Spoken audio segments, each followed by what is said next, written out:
Tahukah kamu, satu gigitan nyamuk bisa menyebabkan penyakit serius bernama malaria. Lalu, apa sih sebenarnya malaria itu? Bagaimana cara penularannya, gejalanya, hingga pencegahannya? Yuk, simak penjelasan berikut. Jadi, malaria adalah penyakit infeksi yang disebabkan oleh parasit protozoa dari genus Plasmodium yang ditularkan melalui gigitan nyamuk Anopheles betina.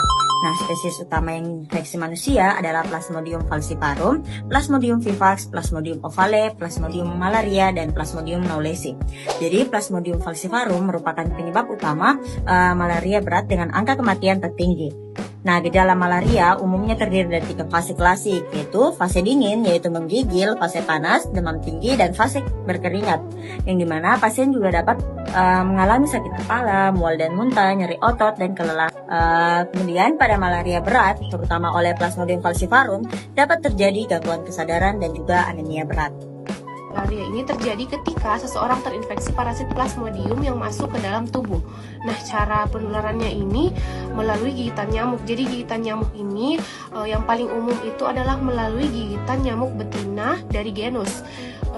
Prosesnya seperti nyamuk menggigit orang yang sudah terinfeksi malaria, kemudian parasit Plasmodium masuk ke tubuh nyamuk. Saat nyamuk tersebut menggigit orang lain, parasit masuk ke aliran darah orang tersebut. Nah, parasit kemudian berkembang biak di hati dan sel darah merah sehingga menyebabkan penyakit malaria.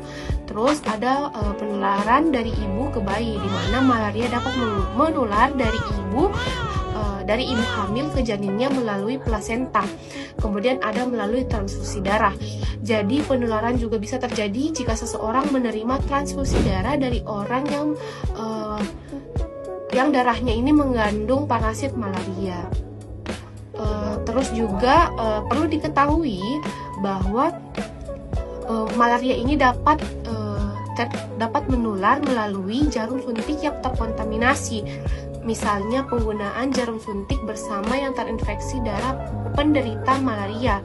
Nah, perlu digarisbawahi bahwa malaria ini tidak dapat menular melalui sentuhan, berbagi makanan dari orang ke orang, dan juga dari droplet dari droplet batuk ataupun Lalu, bagaimana cara pencegahannya?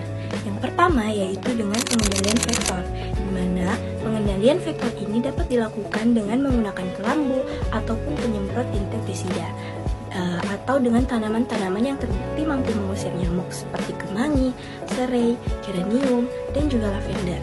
Yang kedua yaitu dengan membersihkan tempat-tempat yang dapat menjadi sarang bagi nyamuk seperti genangan air dan juga tempat sampah.